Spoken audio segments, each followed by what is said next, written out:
I recently went on a 3-day trip to Lisbon with my dad, so here's what we did during this time. This was actually our second trip to Lisbon together. We went once 3 years ago when I first got to Portugal, and so we had already done a lot of touristy stuff, so this trip was pretty chill and relaxing. We took the train to Lisbon, and after we dropped our bags off at the hotel, we got lunch at a place the hotel recommended called Casa de India, which actually was not Indian food, but it was really good Portuguese food, so that was definitely a good recommendation from the hotel. We were staying in a place in Bairro Alto, which had a beautiful roof deck, so after lunch, we enjoyed that for a bit, and I had a caipirinha, which is one of my favorite drinks, though I prefer a caparosca, which is where they make it with vodka instead. After that, we walked around the neighborhood a little bit and saw a place we had stayed at 3 years ago. And while we were walking around, we saw quite the commotion by a truck. And it turns out they were moving a 600 pound or something like that tuna that had been caught that day. We ended up getting dinner at a tapas place where we got really good ceviche tapas with coconut milk and then a beef tartare, which was just okay. Normally, I like tartare when it's sliced really thin, but that was very thick, so it was a little much for me.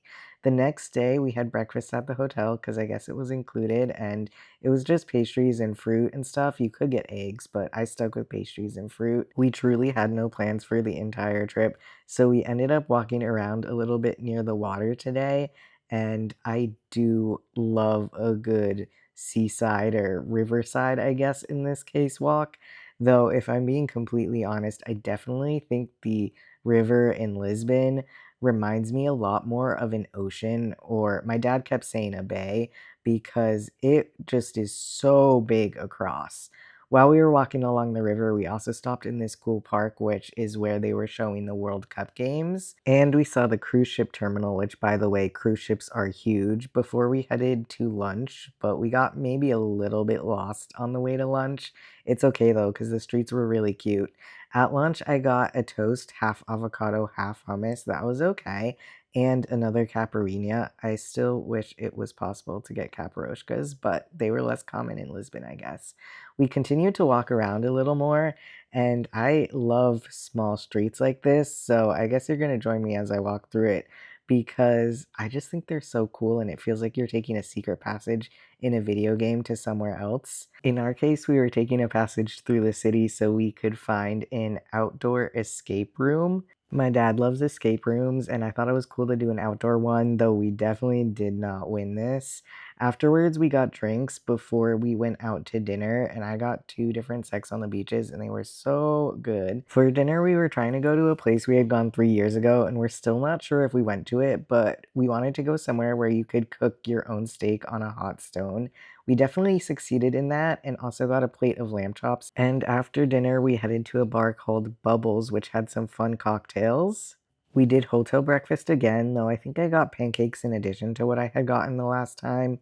And the view was once again incredible over the river. We were staying at the Monte Belvedere in Bairro Alto.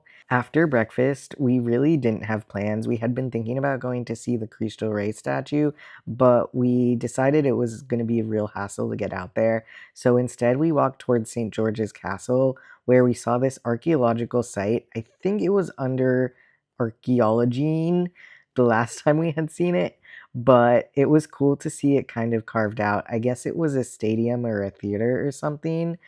Once we got towards St. George's Castle, the line was way too long to actually go in, but we found a church with a viewpoint right nearby, so we ended up doing that. I think it was €6 per person, but it did come with a drink. I chose a glass of rosé, which was nothing special, but definitely better than some of the abandoned warehouse wines I've been trying recently.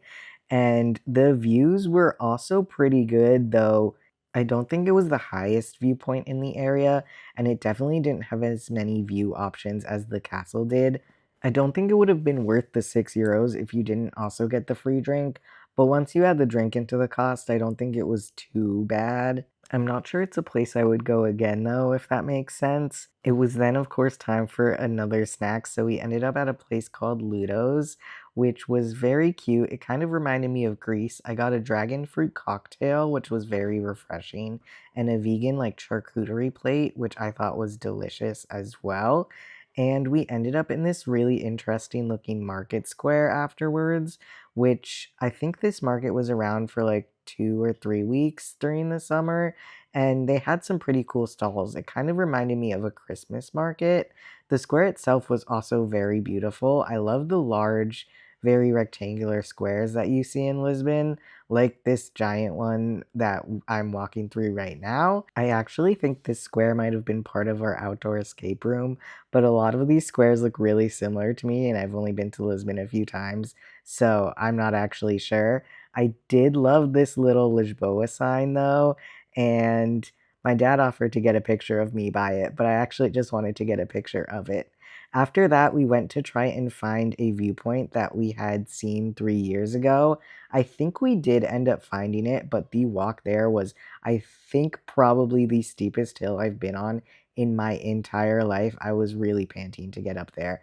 But I guess I have to say the views were kind of worth it. And there was a cool guy playing music.